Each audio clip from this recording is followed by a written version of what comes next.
दोस्तों, कैसे हैं आप सभी? सब बढ़िया चल रहा है आप लोगों का? वोकैबुलरी में दिक्कत आ रही है? चलिए मैं आपको कुछ तरीके बताता हूँ। सबसे पहले तो एकदम गौर से देखना बंद कीजिए मुझे। आपको जो है, अगर आपकी इंग्लिश वीक है, मुझे नहीं पता कि आप किस फेज में हो सके आप 8 में हो, 9 में हो, 10th में हो या ग्रेजुएशन में हो या मे बी उसके बाद सीजीएल की तैयारी कर रहे हो सके, एसएससी की या बैंकिंग की। इंग्लिश तो हर जगह आपका पीछा करेगा ही करेगा। और अगर आपको इंग्लिश से डर लगता है तो मैं यहाँ पे आपको कुछ कुछ कुछ कुछ ठीक है ना, कुछ ही है, ज़्यादा नहीं है, कुछ तरीके बताने वाला हूँ जिससे आपकी इंग्लिश जो है बहुत जल्दी सुधर जाएगी। आपके वोकैब्स जो है ना, वोकैब का मतलब क्या होता है, वर्ड्स, ये आपको बहुत जल्दी याद हो जाएंगे। ठीक है, आपको कुछ नहीं करना है, ज़्यादा दिमाग नहीं लगाना है, जो मैं बोलूँगा उसको फॉलो करना है। आप देखोगे कि चीज़ें जो है आधे घंटे में सही होगी, आधे घंटे में आपकी इंग्लिश बहुत अच्छी हो जाएगी। क्या ऐसा पॉसिबल है? अरे नहीं यार, चीज़ें टाइम लेती है ना। सारे यूट्यूब पे आपको ऐसे टीचर मिलेंगे जो आधा घंटा में 2 घंटा में चीज़ें एकदम ठीक करके देने को है, नहीं, ऐसा नहीं होता है। मैं जो तरीके बताने वाला हूँ उसका फॉलो करते हो शिद्दत से, मन से, मेहनत से, 2 से 2.5 से 3 महीना में, मैक्सिमम 3 महीना में चीज़ें आपकी सुधर जाएंगी। आप इंग्लिश के मतलब मैं कहता हूँ कि मोर देन 2000 वर्ड आप सीख जाओगे नए नए। ठीक है ना। फर्स्ट ऑफ ऑल क्या करना है, फर्स्ट ऑफ ऑल करना है आपको कि मोटी एक ब्लैक बुक आती है, एक मोटी बुक आती है वर्ड पावर मेड इजी, इसको लाना है, दोनों मिला के आपको 500-600 का हो जाएगा। टेबल पर रख देना है, डेली पढ़ना है। कभी नहीं याद होने वाला इंग्लिश उससे, कभी नहीं याद होगा। ठीक है ना। बचपन में हम लोग क्या रटते थे, a for apple, b for boy, रट लिए। बचपन में हमारा दिमाग नई चीज़ें सीख रहा था, तब रटंत विद्या चलती थी। अब हमारा दिमाग लर्निंग्स लेता है सिर्फ। ठीक है ना। अब हम लोग रट के नहीं सीख सकते हैं, नहीं सीख पाएंगे, कभी नहीं, भूल जाएंगे। आपको पता है इंग्लिश बोलना ज़्यादा आसान है, लिखना बड़ा मुश्किल है। ठीक हिंदी की तरह, हिंदी अपन फ्लुएंटली बोल लेते हैं, जब लिखने की बारी आती है तो समझ में नहीं आता है। दीर्घायु लिखना है तो दी इधर से होगा कि इधर से होगा, यू उधर से होगा कि उधर से होगा, है ना। सुकुमार लिखना है तो सु की इधर से दे सर। तो वही इंग्लिश में वही प्रॉब्लम आती है। मैं बोला रेजिमेंटेशन एक वर्ड है, उसके स्पेलिंग आपकी गलती हो जाएगी, उसका मीनिंग आपको नहीं पता चलेगा क्या होता है। तो वही वर्ड जो होते हैं इसको वोकैब्स बोला जाता है। इनको कैसे याद किया जाए, देखिए यहाँ पे कुछ चीज़ें रखी हुई हैं, इसलिए मैं बार बार इधर देख रहा हूँ, अभी आपको तुरंत दिखाऊंगा। मैंने जो चीज़ें अपनाई है कि मैंने किस तरह से अपने इंग्लिश को एकदम अच्छा करा, है ना, किस तरह से मैंने नए वर्ड सीखे और किस तरह से मैं अब इंग्लिश पढ़ा सकता हूँ कि मैं इतना जानता हूँ। इसका शुरुआत बहुत ही छोटे लेवल से होता है। अच्छा एक बात बताइए, इधर मैं आपको दिखाऊंगा क्या है, यहाँ पे बहुत सरप्राइज है आपके लिए, कि जब आप यूपीएससी की तैयारी करने जाते हो, अभी तो आप मान लेते हैं बच्चे हो, लेकिन जब जाओगे तो आपको एक चीज़ तो जरूर आपने सुना होगा कि 6 क्लास की एनसीईआरटी से लेकर 12th क्लास की एनसीईआरटी तक आपको पढ़ना चाहिए। साइंस की भी और एसएसटी के भी। सुने हैं कि नहीं सुने हैं? बिल्कुल सुने हैं। उसी तरह से अगर आपको इंग्लिश ठीक करना है, अगर आपका इंग्लिश में एकदम जीरो बटा सन्नाटा है, कुछ नहीं आता है, और आप क्लास 10th में आ गए हो, अब आप सिंसियरिटी दिखा रहे हो कि नहीं मुझे चीज़ें, देखो क्लास 10th में हो, एग्ज़ाम पास हो एकदम 2.5 महीने में एग्ज़ाम में, तब तो ये ट्रिक मत अपनाइए क्योंकि आपका समय बहुत ज़्यादा कंज्यूम कर लेगा। लेकिन अभी आप जस्ट क्लास 10th में आए हो या 9th में हो या किसी भी ग्रेजुएशन के एग्ज़ाम में मान लेते हैं, किसी भी तरह का आप इंग्लिश सुधारना चाहते हो, मैं बस ये बोलना चाहता हूँ, तो यहाँ पे जो ट्रिक काम आएगा वो ट्रिक ये है, देखिए मेरे पास, ये मैं आपको दिखाना चाहता हूँ। अरे आजा भाई, बड़ा भारी है। ये है किताबें। क्या चीज़ की किताबें पता है आपको? 6 क्लास से लेके 12th क्लास तक की सारी इंग्लिश की एनसीईआरटी है। और आप विश्वास नहीं करोगे कि इनमें से एक एक किताब को मैंने 50-60 बार पढ़ा हुआ है। फेक नहीं रहा हूँ, आसान है, आप भी कर सकते हो, है ना। आपको सिखाऊंगा कैसे करना है।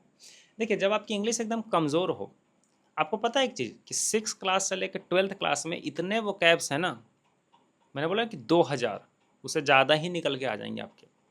मतलब जितने एग्ज़ाम्स होते हैं, चाहे वो एसएससी के हो जाए चाहे बैंकिंग के हो जाए, 70% यहाँ से आता है। ये मेरा एक्सपीरियंस है, हवा में बातें नहीं कर रहा हूँ। आप गूगल पे जाके देखिएगा, एआई है ना, चैट जीपीटी, उससे पूछिएगा, बताएगा आपको। 75 तक के जो आपके हैं ना, सब के सब इधर से आते हैं, इनसे। बाकी 25 के लिए आप एडिशनल तैयारियाँ कर सकते हैं, लेकिन शुरुआत यहाँ से करोगे आप। फर्स्ट ऑफ ऑल आपको क्या करना है कि एक किताब उठानी है क्लास 6 की। ऐसे तो मैंने 8 का उठा लिया, ठीक है। इसका चैप्टर पढ़ना है। अभी जो चैप्टर पढ़ोगे, देखो यहाँ पे एक वर्ड लिखा गया है वुंड। ठीक है, ध्यान से देखिएगा। वुंड का मतलब क्या होता है बेटा? वुंड का मतलब होता है घायल कर देना, घाव देना। अब मैंने क्या किया है कि इसको मार्क कर दिया है क्या चीज़ से? हाईलाइटर से, और नीचे इसमें हिंदी लिख दिया है। आप इंग्लिश में भी इसके मीनिंग लिख सकते हैं, हिंदी ज़्यादा बेटर रहता है, ठीक है ना। अब मैंने कहानियाँ पढ़ी, ठीक है, मैंने कहानियाँ पढ़ी, इसका हिंदी बगल में ही लिख दिया, तो मुझे उसी समय एग्जैक्ट पता चलेगा कि उसका मतलब क्या होता है, ठीक है। अब बोलोगे सर कहानी पढ़ तो रहा हूँ, कहानी ही नहीं समझ में आ रहा है, या छोड़िए ना सर, समझ की तो बात दूर है, इंटरेस्ट ही नहीं आ रहा है, कहानी क्या पढ़ूँ। इंटरेस्ट जगाने का एक मत तरीका क्या है कि जो भी कहानियाँ पढ़ने वाले हैं बेटा, उसको क्या करना है, आपको यूट्यूब पे जाना है, ठीक है ना। यूट्यूब पे जाके उस कहानी को पहले सुन लीजिए, हिंदी में तो अवेलेबल है वहाँ, 5-5 मिनट की वीडियो आपको सारा एक्सप्लेनेशन मिल जाएगा। उसके बाद आप पढ़िए, अब आप रिलेट कीजिएगा कि अच्छा वहाँ पे ये बोला था जो यहाँ पे लिखा गया है इंग्लिश में। फिर वहाँ पे आपको नए वर्ड मिलेंगे, तो नए वर्ड को क्या करना है, हाईलाइटर से हाईलाइट करना है, उसके नीचे हिंदी लिखना है। और यही काम आपको क्लास 6 से लेकर क्लास 12 तक की किताबों तक करना है, ठीक है, पहला तरीका। अब मैंने क्या बोला कि मैंने किताबें 50-60 बार पढ़ी हुई हैं, तो कैसे पढ़ी हैं? मैं ऐसे पढ़ता था, देखिए इस माइक का क्या करूँ मैं, कहाँ लगाऊँ, यहाँ लगा दूँ, सुनाई दे रहा है ना, चलिए कोई ना, गिर ही ना जाए देखिए 50-60 बार कैसी किताबें पढ़ी जाती हैं। अब ध्यान से देखिएगा इसको, ठीक है। अब जैसे मैंने क्या किया कि चिल्ड्रन एट वर्क एक चैप्टर का नाम है ये। अब चिल्ड्रन एट वर्क मैंने आज पढ़ा, मैं सो गया थक के, ठीक है, पूरा पढ़ा। बाद में सेल्फिश जायंट चैप्टर 3 क्लास 8 की बुक है ये। अब मैं जब सेल्फिश जायंट पढ़ने जा रहा हूँ ना, तो मैं क्या करूँगा, अगले दिन की बात कर रहा हूँ, वो चिल्ड्रन एट वर्क पढ़ के मैं सो गया, तो मैं जब अगले दिन किताब खोलूँगा, ठीक है, तो चैप्टर 1 ऐसे सरसरी निगाहों से पढ़ूंगा कि अच्छा अच्छा अच्छा, देखो मैंने हाईलाइट किया तो उसको मैंने देख लिया एक बार फिर से, ठीक है, फिर यहाँ पे देख लिया, फिर यहाँ पे देख लिया, हाईलाइट करें, फिर इसको सरसरी निगाहों से ऐसे ऐसे पढ़ लिया। शुरू में स्लो रहेगा, शुरू में काफ़ी स्लो रहेगा, लेकिन धीरे धीरे आप एकदम तेज़ी में, मतलब मेरा एक समय ऐसा हो गया था ना कि मैं यहाँ से यहाँ तक, यहाँ से यहाँ तक, मतलब मुझे लगता है कि 10 से 15 सेकंड में चीज़ें देख लेता था। और ये चीज़ें डेवलप करनी पड़ेंगी आपको, समझ गए, ये डेवलप करने से आएगा। इतने फास्ट हो जाओगे ना कि यहाँ से यहाँ तक जो चीज़ें लिखी गई है उसको आप 1 ही मिनट में पढ़ लोगे। शुरू में लगेगा 5 मिनट 4 मिनट लगेगा, लेकिन सरसरी निगाहें से अब ये पढ़ लिए, फिर उसके बाद ये द सेल्फिश जायंट पढ़े मान लो, फिर सो गए थक के, ठीक है। फिर अगले दिन उठे, तो फिर हम क्या किए यहाँ पर कि इसको फिर से पढ़ें, 1 चैप्टर, 2nd चैप्टर, फिर सेल्फिश जायंट वाला 3rd चैप्टर आपका वो सरसरी निगाहों से पढ़ें, और फिर चौथा पढ़ें। सुनने में हार्ड लग रहा है लेकिन है मज़ेदार, क्योंकि एक ही चैप्टर जब आप बार बार पढ़ोगे ना, तो आपको पता है, मुझे तो यहाँ तक ये भी याद हो गया कि कौन से पेज नंबर पे कौन सा। अभी आप बोलोगे ना कोई एक वर्ड, अभी तो आप यहाँ पे हो नहीं मेरे सामने, तो होते तो आप बोलते ना कि एक वर्ड सर, जैसे स्पेड एक वर्ड है, SPAD, स्पेड का मतलब कुदाल। यह स्पेड वर्ड मैंने कहाँ सीखा था, मैं अभी आपको बता सकता हूँ, क्लास 7 का एक NCERT का बुक था। चैप्टर का नाम बता सकता हूँ, पेज नंबर तक मुझे याद है। ऐसा क्यों है? क्योंकि मैंने कई बार चीज़ें पढ़ी, ठीक है ना। और ये जो बुक देख रहे हैं आप ढेर सारे, इन सब को इसी तरह से मैंने पढ़ा है। मुझे 6 महीना लग गया था, आपको 3 महीना लगेगा। क्यों? क्योंकि आप मेहनती हो मेरे से भी ज़्यादा, ठीक है ना, इसलिए आपको 3 महीना में हो सके 2 ही महीना में कर लो, 3 गुना मेहनत से। तो इस तरह से आपके जो है वो कैप्स मजबूत होंगे। और ये जो है आपके जो बच्चे SSC की तैयारी कर रहे हैं, जो बैंकिंग की तैयारी कर रहे हैं, उनके लिए बहुत ज़्यादा बेनिफिशियल है। देखिए इधर उधर मुंह मारना, ब्लैक बुक लाना, वर्ड पावर मेड इजी लाना, और भी ढेर सारी किताबें आपको मार्केट में मिल जाएंगी, लेकिन वो सब एडवांस बुक हैं, इतना मोटा ग्रंथ है, वो सब बस वर्ड्स लिखे गए हैं।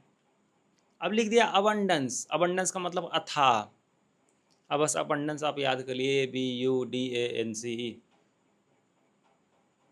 भूल जाओगे ना, भूल जाओगे। प्रेशर कितना पड़ेगा इस पे, सोच रहे हैं। फिर कुछ कुछ टीचर आपको बताएंगे कि 20 वर्ड डेली याद कीजिए, ज़्यादा नहीं कीजिए, नहीं याद हो पाएगा भाई मेरी बात तो समझो। रीडिंग की आदत डालिए। जब आप कहानियाँ पढ़ते हैं ना, और उसमें जब वर्ड्स आते हैं ना, वो वर्ड्स यहाँ पे छप जाते हैं, लिटरली छप जाते हैं। वो मेरे छपे हुए हैं यहाँ भी। अभी मैं वर्ड देखूंगा ना, कहीं भी मैं देखता हूँ जो मार्केट में कहीं कुछ लिखा रहता नया चीज़, तो मुझे याद आ जाता है जैसे NCERT मैंने यहाँ पे पढ़ा था, इस कहानी में वर्ड का जिक्र आया था। जैसे कि रेजिमेंटेशन एक वर्ड है, मान लेते हैं, रेजिमेंटेशन का मतलब होता है अनुशासन। अब रेजिमेंटेशन एक वर्ड मैंने न्यूज़पेपर में कहीं पढ़ा। अब रेजिमेंटेशन वर्ड मैंने पढ़ा था, एक अल्बर्ट आइंस्टाइन का चैप्टर दिया गया था उसमें। तो जब आप डेली पढ़ोगे ना तो चीज़ें आपकी जो है सही होती जाएंगी। और सिर्फ यही ट्रिक है, इसलिए मैंने बोला कि कुछ ट्रिक है, बस ये ट्रिक है बस। अब बाकी जो बच गया कितना आपका 20 to 30% अदर वर्ड्स, वो आप फिर न्यूज़पेपर से, मैगजीन से, या उसके लिए अलग किताबें आप ले सकते हो। जैसे कि यूपीएससी की तैयारी में भी 6 to 12 तो सिर्फ पढ़ के नहीं रह जाता है, एडवांस किताबें पढ़नी पड़ती हैं, लेकिन डायरेक्ट एडवांस किताबें नहीं पढ़ सकते हैं। उसी तरह से इंग्लिश आपका ऐसे मजबूत होगा। और राइटिंग वाला कैसे मजबूत करना है आपको कि सर लिख नहीं पाते हैं आंसर, आंसर अंदर तो होता है लेकिन लिख नहीं पाते, उसके लिए ग्रामर पे आपको ध्यान देना पड़ेगा। और राइटिंग कैसे सुधारनी है उसके ऊपर भी मैं बात करूंगा, लेकिन अभी नहीं, कभी और। लेकिन अभी जो मैंने तरीके बताए हैं एकदम इस तरह से, अभी जरूरी नहीं कितना सारा ग्रंथ लेके आपको आना है, नहीं। पहले आप 6 की किताब लेके आइए, 6 को पढ़िए हफ्ता दिन। 7 लेके आइए, एक हफ्ता उसको दीजिए। एक किताब क्या लगती है, एक बार में लेके आया है ना, एक बार लाए नहीं ना, धीरे धीरे लाए हैं, ठीक है ना। अब जैसे लेवल आपका बढ़ेगा, 6 पढ़ोगे, 7 पढ़ोगे, 8, चीज़ें हार्ड होती जाएंगी थोड़ी थोड़ी। 12th में जाते जाते तो काफ़ी ज़्यादा हार्ड हो जाती हैं, लेकिन स्टेप बाय स्टेप चढ़ोगे तो आसान लगेंगी, ठीक है। तो इस ट्रिक को अपनाइए, ठीक है ना। बच्चे एकदम पढ़िए मेहनत से, और एसएससी वालों आप लोग भी बहुत ज़्यादा हेल्पफुल रहेगी आपके लिए, ठीक है। और राइटिंग के लिए मैं जल्दी ही वीडियो लाऊंगा, तब तक के लिए इसका मतलब समझते हैं, लाइक कर दीजिएगा वीडियो को, ठीक है। धन्यवाद।